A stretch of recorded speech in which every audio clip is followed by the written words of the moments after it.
S-400 Triumph missile ये चर्चा में है। ये चर्चा में क्यों है इसके बारे में हम अच्छे से और विस्तार से जानेंगे, लेकिन उससे पहले पिछले वीडियो को क्वेश्चन का आंसर हम देखते चलते हैं। क्वेश्चन है कि हाल ही में 23वां राष्ट्रमंडल विधि सम्मेलन का आयोजन कहाँ हुआ। इसका सही आंसर हो जाएगा ऑप्शन बी, गोवा। आइए हम अपने टॉपिक चलते हैं। S-400 ट्रायम्फ क्या है। S-400 ट्रायम्फ एक सतह से हवा में मार करने वाली मिसाइल प्रणाली है जिसे रूस ने 1990 के दशक में S-300 परिवार के उन्नयन के रूप में विकसित किया था। यह एक मोबाइल सिस्टम है जिसे शुरुआत में S-300 PMU-3 के नाम से जाना जाता था। इस प्रणाली को पहली बार अप्रैल 2007 में सेवा में लाया गया था। S-400 ट्रायम्फ में लंबी दूरी, उच्च ऊंचाई पर अवरोधन क्षमता और एक साथ कई लक्ष्यों को ट्रैक करने की क्षमता जैसे उन्नत विशेषताएं हैं। यह लड़ाकू विमानों, UAV, क्रूज मिसाइलों, बैलिस्टिक मिसाइलों आज जैसे दुश्मनों के लक्ष्य को भेद सकती है और इसकी मारक क्षमता 400 किलोमीटर तक है। S-400 ट्रायम्फ खबर में क्यों है, चर्चा में क्यों है। S-400 ट्रायम्फ की 5 रेजिमेंट की डिलीवरी 2023 के अंत तक या फिर 2024 की शुरुआत में पूरी होने की उम्मीद है और तीसरी रेजिमेंट की डिलीवरी हाल ही में पूरी हुई थी। और इन मिसाइल रक्षा प्रणालियों को भारत रूस 5.43 बिलियन अमेरिकी डॉलर के सौदे के हिस्से के रूप में वितरित किया है।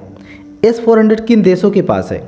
बेलारूस के पास है, चीन के पास है, भारत के पास है, तुर्की के पास है और रूस के पास है। 2022 में बेलारूस हस्ताक्षरित सौदे के तहत S-400 प्राप्त हुआ। वहीं 2014 में चीन को S-400 प्राप्त हुआ। 2018 में भारत को S-400 प्राप्त हुआ और 2017 में तुर्की ने इस सौदे पर हस्ताक्षर किया था।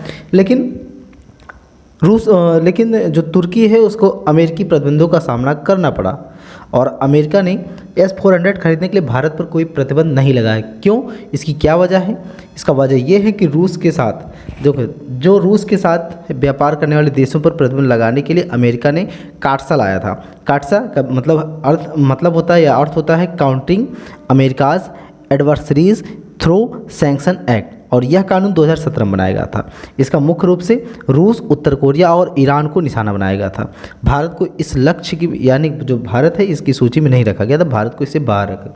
वजह क्यों है इससे बाहर रखने का, क्योंकि जो भारत है वो दुनिया का दूसरे नंबर पर आबादी के मामले में सबसे बड़ा देश है और इस हिसाब से देखा जाए तो अमेरिका का सबसे बड़ा खरीदार भी है भारत और भारतीय बाजार अमेरिकी व्यवसायों के लिए बेहद महत्वपूर्ण है।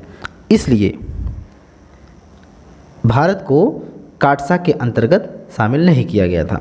भारत को S-400 की आवश्यकता ज़रूरत क्यों पड़ गई। दरअसल S-400 लंबी दूरी की सतह से हवा में मार करने वाली मिसाइलों में से एक है।